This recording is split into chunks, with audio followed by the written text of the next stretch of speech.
क्या आपने कभी सोचा है कि करोड़ों साल पहले इस धरती पर ऐसे जीव रहते थे जो आज की किसी भी जानवर से कहीं ज्यादा विशाल और ताकतवर थे? जी हाँ, हम बात कर रहे हैं डायनासोरों की। आज हम जानेंगे कि ये विशाल जीव कैसे रहते थे, क्या खाते थे और आखिर ये इतने ताकतवर होकर भी विलुप्त कैसे हो गए। तो आए पीछे चलते हैं और पता करते हैं कि डायनासोर कैसे विलुप्त हो गए। वीडियो को अंत तक जरूर देखें और अगर जानकारी पसंद आए तो लाइक और सब्सक्राइब जरूर करें। आज से करीब 23 करोड़ साल पहले पृथ्वी पर दिखाई देने लगे थे। ये समय था मेसोजोइक युग का, जिसे डायनासोरों का युग भी कहा जाता है। ये युग 3 भागों में बंटा था: ट्राइसिक, ज्यूरासिक और क्रेटेशियस। डायनासोर कई प्रकार के होते थे, कुछ बहुत विशाल और डरावने तो कुछ छोटे और शाकाहारी। टी-रेक्स एक्स एक मांसाहारी डायनासोर था जो अपने ताकतवर जबड़ों के लिए जाना जाता था।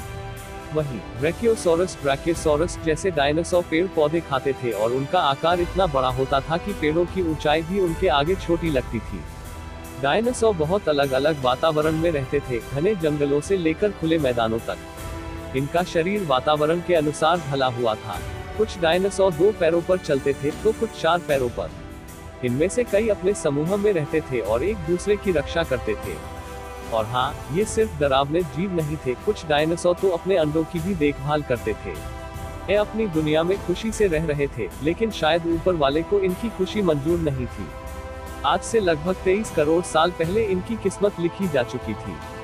एक हिमालय उतना बड़ा एस्ट्रॉइड बेल्ट से निकलकर हमारी पृथ्वी की ओर आ रहा था और यह पृथ्वी से टकराने वाला था। जब यह एस्टेरॉइड पृथ्वी से टकराया तब इस टक्कर की ताकत इतनी ज्यादा थी कि उसने पूरी पृथ्वी की जलवायु को बदल दिया। आग लग गई, धूल के गुबार ने सूरज की रोशनी को रोक दिया और तापमान अचानक गिरने लगा। पेड़ पौधे सूखने लगे, शाकाहारी डायनासोर भूखे मरने लगे और फिर उनके पीछे मांसाहारी भी। धीरे धीरे पूरी डायनासोर प्रजाति खत्म हो गई।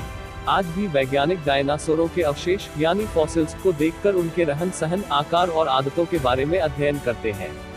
और रोचक बात यह है कि वैज्ञानिक मानते हैं कि आज के पक्षी डायनासोरों के ही वंशज हैं। तो अगली बार जब आप किसी पक्षी को उड़ते हुए देखें तो याद रखिए, ये धरती के सबसे रहस्यमयी जीवों की जीवित निशानी है। तो दोस्तों, ये थी डायनासोरों की रहस्यमयी दुनिया की एक झलक। अगर आपको वीडियो पसंद आया हो तो लाइक करें, शेयर करें और हमारे चैनल को सब्सक्राइब करना ना भूलें। कमेंट करके बताएं कि आपको सबसे ज्यादा कौन सा डायनासोर रोचक लगा। फिर मिलेंगे एक नए एपिसोड के साथ। धन्यवाद।